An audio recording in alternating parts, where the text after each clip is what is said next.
Nazariy mexanikaga bekor kirmadik-da. Mexanikaga endi qo'y, oshqozonim prashga urib, archilib, akashaga o'tib ketdi. Yur, boylarga o'xshab bizlar bitta ovqatlanaylik. Bu restorandami? Ahmad Doda Taba yalpizdami? Yur. O'zi meni pulimga yashaysan. 50 ming pulim qoldi. Uyingdan pulim kelmayapti. Dadang telefoningga ham olmay qo'ydi o'zi seni. Yur, bir yo'lni qilamiz. Va 50 mingami?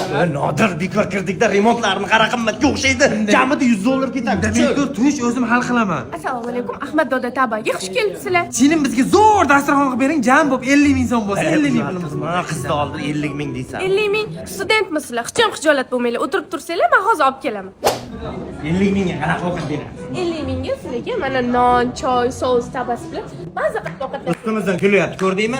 Zo'r, biz bechara emasmiz, biz studentmiz. Biz ham kelajakda o'qib, katta odam bo'lib ketib, pulimizni sotib olib yeymiz. Bunaqa 50 mingga bizga bunaqa ehson qilishingiz shart emas, tur ketdi. Yo, chiroyimiz uchun beryaptimi? Qanaqa chiroy, qanaqa ehson. Toshkentda ochilgan yalpiz Ahmad Doda Tabada mana shu setimiz hamma uchun barobar 50 ming so'mdan. Bu setning ichida tabasi, sousi, choyi, noni ham bor. Bemalol kelib maza qilib ovqatlansanglar bo'ladi. Tabriklayman. Rolton bilan bugundan boshlab qonuniy ajrashdik. Har kuni Ahmad Doda Tabada. Yalpiz Ahmad Doda Taba, rahmat singlim.